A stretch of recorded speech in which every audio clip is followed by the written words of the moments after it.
하나님 아버지, 이 새벽 우리가 주님께 우리의 마음을 드리게 하시고 우리의 마음을 열어 소중한 하나님을 닮게 하시니 감사드립니다. 사슴이 시냇물을 찾아 헤매는 것 같이 하나님은 줄인 자에게 좋은 것으로 채워주시는 분이시기에 오늘도 주의 전에 나와 주의 발 아래 엎드린 주의 자녀들에게 좋은 것을 주시고 예비하신 은혜들을 경험하는 자들 되게 하여 주옵소서. 주님, 우리가 기도하는 것은 일상의 생각을 기도처럼, 기도를 생각처럼 하며 살아가길 원합니다. 사랑하는 주님께 기도하는 자로서 주님 앞에 정직한 자로, 신실한 자로 살게 하시고 이 땅에 소망을 품고 주님의 공의와 정의가 드러나기를 힘쓰는 우리가 되게 하여 주옵소서. 이 땅에 잊혀진 자들, 억울하여 눈물을 흘리는 자들의 아픔을 위로해 주시고 주님과 우리가 일함으로 주님의 기쁨을 함께 경험하는 자들 되게 하여 주옵소서.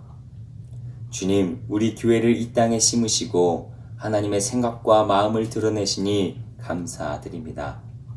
자신의 의와 업적을 자랑하는 시대에 겸손히 주님의 뜻을 구하는 교회 되게 하시고 주님의 마음과 뜻이 있는 곳에 여전히 우리의 걸음이 향할 수 있는 교회 될 수 있도록 하여 주옵소서.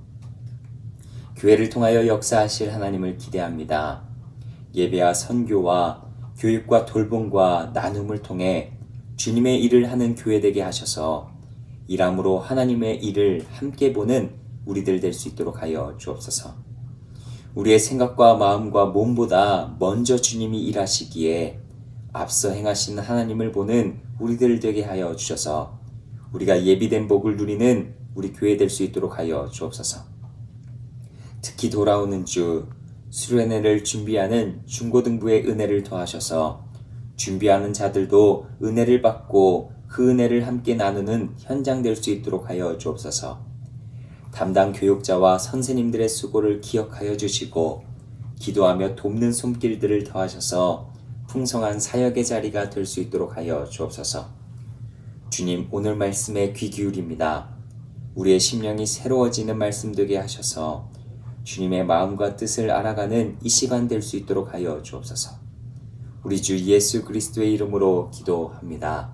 아멘. 오늘 주님께서 우리에게 주신 말씀은 요한복음 1장 19절로부터 34절까지의 말씀입니다. 요한복음 1장 19절로부터 34절까지의 말씀을 저와 여러분이 한 절씩 교독하도록 하겠습니다. 유대인들이 예루살렘에서 제사장들과 레위인들을 요한에게 보내어 내가 누구냐 물을 때에 요한의 증언이 이러하니라. 요한이 드러내어 말하고 숨기지 아니하니 드러내어 하는 말이 나는 그리스도가 아니라 한대. 또 묻되 그러면 누구냐? 내가 엘리야냐? 이르되 나는 아니라. 또 묻되 내가 그 선지자냐? 대답하되 아니라. 또 말하되 누구냐? 우리를 보낸 이들에게 대답하게 하라. 너는 내게 대하여 무엇이라 하느냐? 이르되 나는 선지자 이사야의 말과 같이 주의 길을 곧게 하라고 광야에서 외치는 자의 소리로다 하니라. 그들은 바리새인이 보낸 자라. 또 물어 이르되 내가 만일 그리스도도 아니요 엘리야도 아니요 그 선지자도 아닐진데 어찌하여 세례를 베푸느냐? 요한이 대답하되 나는 물로 세례를 베풀거니와 너희 가운데 너희가 알지 못하는 한 사람이 섰으니 곧 내 뒤에 오시는 그이라. 나는 그의 신발끈을 풀기도 감당하지 못하겠노라 하더라. 이 일은 요한이 세례 베풀던 곳 요단강 건너편 베다니에서 일어난 일이니라. 이튿날 요한이 예수께서 자기에게 나아오심을 보고 이르되 보라, 세상 죄를 지고 가는 하나님의 어린 양이로다. 내가 전에 말하기를 내 뒤에 오는 사람이 있는데 나보다 앞선 것은 그가 나보다 먼저 계심이라 한 것이 이 사람을 가리킴이라. 나도 그를 알지 못하였으나 내가 와서 물로 세례를 베푸는 것은 그를 이스라엘에 나타내려 함이라 하니라. 요한이 또 증언하여 이르되 내가 보매 성령이 비둘기같이 하늘로부터 내려와서 그 위에 머물렀더라. 나도 그를 알지 못하였으나 나를 보내어 물로 세례를 베풀라 하신 그이가 나에게 말씀하시되 성령이 내려서 누구 위에든지 머무는 것을 보거든 그가 곧 성령으로 세례를 베푸는 이인 줄을 알라 하셨기에 함께 있습니다. 내가 보고 그가 하나님의 아들이심을 증언하였노라 하니라. 아멘. 무료 새벽 예배 가운데 나오신 성도 여러분들 주님의 이름으로 환영하고 축복합니다. 오늘 주님께서 여러분에게 또 우리에게 좋은 것 주시는 날이길 기도합니다. 오늘은 예수님이 이 땅에 자신을 드러내시기 전 이 땅에 먼저 주님의 사역을 감당했던 사람의 이야기를 나눠보고자 합니다.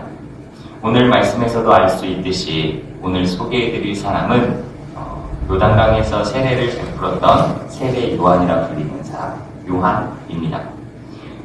세상이 나를 모른다 할지라도 담대하게 또 주 앞에 신실하게 믿음으로 살아갔던 사람 이 요한이라고 할 수 있겠습니다. 오늘 말씀에서도 우리가 정직하게 또 정의롭게 또 실천으로 살아야 한다고 새겨 들었었는데 주일 말씀에서도 우리가 그렇게 들었었는데 어쩌면 이를 잘 실천했던 사람이 이 사람이 아닐까라는 생각을 해보게 됩니다. 오늘 말씀을 함께 나눔으로 또한 우리가 주께서 맡겨주신 사역을 진실함으로 신실함으로 이뤄가나가는 우리 모두가 되길 간절히 바라봅니다.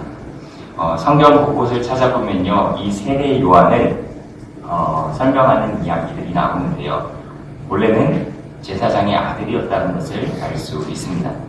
그의 아버지 사가랴는 아비야 반열의 사람이었고 24반차에 따라 성전 깊은 곳까지 들어가 분양했던 사람임을 알 수 있습니다. 아버지가 레위인이자 제사장으로 일했듯 세례 요한도 30세가 되면 당시에는 20세 전후로 성전의 작은 일들을 감당했다라고 하는데 실상 요한 또한 시기를 기다리면 언젠가는 성전에서 일할 사람으로 생각이 듭니다. 그런데 이 요한은요 자기에게 들이닥칠 순리대로 살지 않았던 사람입니다. 이런 궁금증을 가져보게 됩니다. 남들이 보기에는 이 세례 요한은 가만히 있으면 하나님과 가장 가까운 자리 성전에서 일할 사람인데 레위인이고 제사장 가문이면 자연스레 기다리면 순서가 찾아오고 또 성전에서 봉사할 때가 올 텐데 왜 그는 광야에서 일하고 있는 것일까? 이렇게 생각하지 않았을까 생각해 보게 됩니다. 오늘 1장 19절을 보니까요 세례 요한에게 내가 누구냐라고 말하던 사람이 다른 어떤 사람이 아닌 같은 제사장과 레위인 가문이었던 것을 보게 되면 요한은 이미 제사장 집안에서는 잊혀진 사람 또는 광야의 생활이 길었던 사람으로 여겨집니다. 세례 요한은 레위인으로 성전에서 봉사해야 하는 의무가 찾아오기 전부터 이미 자신의 방향을 전했던 사람임을 알 수 있습니다. 여러분 참되게 고민을 하면 형식이 아닌 진심에 더 가까워집니다. 참되게 고민을 하면 형식이 아닌 진심에 더 가까워진다는 것이죠. 진실한 고민을 한 사람은 외형에 갇히지 않고 살게 됩니다. 세례 요한에게는 하나님을 찾고 참되게 예배하는 자리가 성전이 아닌 광야였던 것이죠. 또한 예배를 집례하는 사람이 아닌 물 세례를 주는 사람으로서 모든 이들의 신앙을 깨우치고자 했던 것을 보게 됩니다. 요한의 고백은 이러합니다. 주께서 시키신 일, 주께서 나에게 마음 주신 일을 내가 하고 있어. 한번 요한복음 1장 33절의 말씀을 함께 읽어볼까요? 같이 읽겠습니다. 시작. 나도 그를 알지 못하였으나 나를 보내어 물로 세례를 베풀라 하신 그이가 나에게 말씀하시되 성령이 내려서 누구 위에든지 머무는 것을 보거든 그가 곧 성령으로 세례를 베푸는 이인 줄 알라 하셨기에 나를 보내어 물로 세례를 베풀라 하신 그이 주님이 나에게 마음을 주셨기에 이 일을 감당하는 것입니다. 이렇게 말하고 있는 것입니다. 요단강에서 그 물세례는 요한이 만들었다라고 전해지고 있는데요. 이것은 전에 제사를 통해 자신의 죄를 고백하던 방식이 아닙니다. 물세례, 물로 사람을 정결하게 하여 깨끗한 마음으로 주님 오실 날을 기다리게 하는 예식. 요한은 말합니다. 주님이 주신 마음에 의해서 주께서 하라고 하신 이 일을 내가 감당하고 있습니다. 이 일을 위해 많은 것을 포기할지라도 요한은 과감하게 이 일을 행했던 사람임을 알 수 있습니다. 이전에 제사장 가문은 나에게 상관이 없습니다. 형색이라는 것 또한 상관이 없습니다. 그가 입었던 것은 제사장들이 입었던, 당시 경건한 사람들이 입었던 탈리트, 소리 치렁치렁 달린 옷이 아닙니다. 낙타 가죽으로 만든 옷이자 또 먹는 것은 변변찮은 석청입니다. 멋진 형색의 옷, 호화로운 음식, 이것이 아니어도 괜찮다라고 이야기하는 게 요한의 모습입니다. 왜 그럴까요? 하나님이 나에게 주신 일을 하고 있기 때문에, 하나님이 나에게 마음을 감동시킨 그 일을 내가 하고 있기 때문에, 여러분, 우리도 이런 사람들 되길 소망합니다. 여러분은 어떤 이유로 마음이 움직이고 주님의 일을 하고 계십니까? 우리는 기준이 바로 서지 못할 때 종종 누군가의 말에 쉽게 나의 마음이 흔들리고 사그라지고 동기마저 없어지곤 합니다. 나에게 기쁨을 주었던 참맛도 쉬이 없어지곤 합니다. 사람들은 요한에게 물어봅니다. 내가 그리스도냐? 내가 엘리야냐? 내가 그 선지자냐? 그런 것도 아닌데 너가 이런 일을 하는 연유가 무엇이냐? 여러분, 이런 말을 들으면 어떻습니까? 제사장들과 레위인들이 하는 말은 어떻게 보면 비난처럼 다가와 들릴 수가 있습니다. 자신의 의지도 꺾일 법한데 요한은 그 의지가 꺾이지 않습니다. 왜요? 하나님이 내게 주신 마음, 하나님이 주셨지, 이 마음을 하나님이 주셨지, 그들이 준 것이 아니지 라고 여겼기 때문에 자신의 기준을 하나님께 두었기에, 하나님이 주신 마음에 내 마음이 있기에 이 마음을 쉬이 잃어버리지 않습니다. 하나님이 주신 마음이 있는 사람은요, 세상의 소리에 의연할 수 있습니다. 요한은 주님이 주신 이 마음의 값어치를 너무나도 잘 알고 있는 사람입니다. 그래서 다른 욕심은 내려놓을 수 있었습니다. 요한은 세상의 자랑을 비운 사람입니다. 요한 안에는 세상의 자랑에 대한 비움이 있었기에 내가 그리스도냐, 엘리야냐 하는 질문에 내가 그 정도의 위험이 있는 사람입니다 라고 말하는 것이 아닌 난 아니라 라고 말할 수 있는 사람이었습니다. 주께서 마음을 주신 일을 할 때 때로는 나와 주님이 주객 정도가 될 때가 있습니다. 마음을 주신 분도, 능력 주신 분도, 감당할 여건을 허락해 주신 분도 우리 주님이신데, 내가 그 일을 감당하고 있기에 내가 이름이 났으면 좋겠다라고 생각할 때가 있습니다. 이런 유혹의 웅덩이를 넘을 수 있는 사람은 세상에 이름 나는 유혹에서 넘어가는 사람입니다.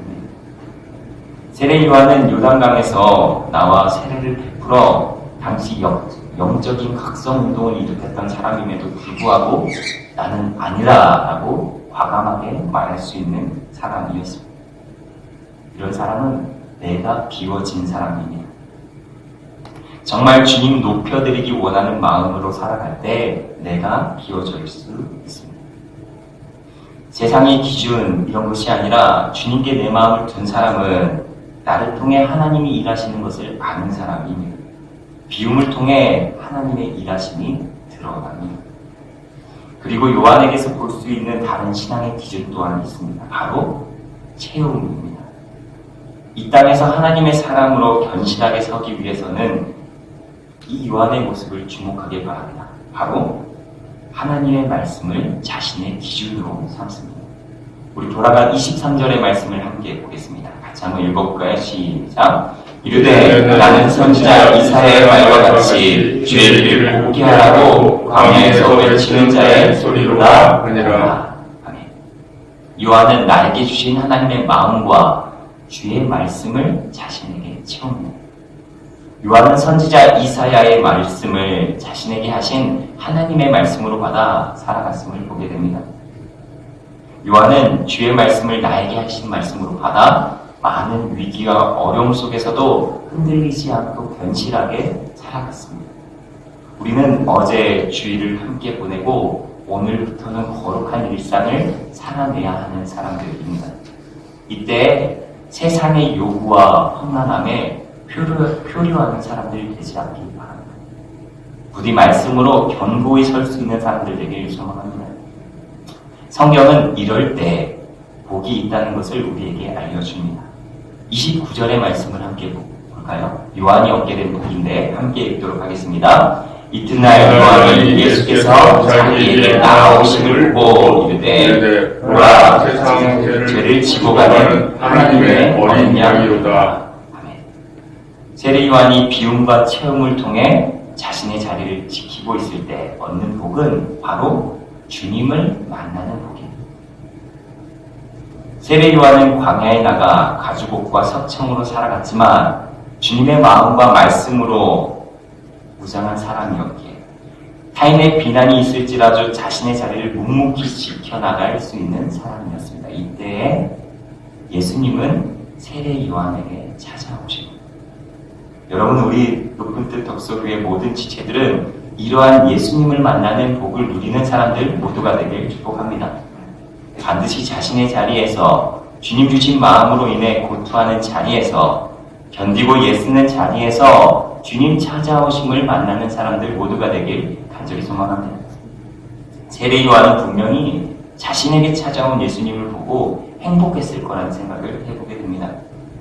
어찌 나에게 세례를 받으십니까? 이렇게 손사래를 쳤지만 나에게 나오는 하나님의 아들 예수님이 나의 애쓴 모든 것을 인정해 주시는 것만 같아 요한은 행복했을 것입니다. 주님이 주신 마음이 있어서 그 마음을 지키고자 분투했던 자리에 예수님은 반드시 찾아오시는 분이십니다. 여러분, 여러분의 일상에 주님이 찾아오시기에 그분을 맞아들이며 행복함으로 살아가는 모든 형제자매들 되길 간절히 소망합니다. 여러분의 분투하는 모든 자리에 예수님께서 찾아오셔서 교제할 수 있는 우리 귀한 형제자매들 모두가 되길 간절히 축복합니다. 기도하도록 하겠습니다. 사랑의 주님, 애쓰고 수고하는 모든 주님의 사람들을 아끼는 주님이시기에 오늘 세례 요한을 보며 우리 또한 한 소망을 품습니다. 주님의 마음을 가지고 주님의 말씀을 가지고 살아보려는 분투하는 모든 자리에 주님 찾아와 함께하여 주시고 주님을 만나는 복과 주님이 참여하시는 복을 누리는 귀한 지체들의 삶이 될 수 있도록 함께하여 주옵소서. 이제 우리는 일상을 시작합니다.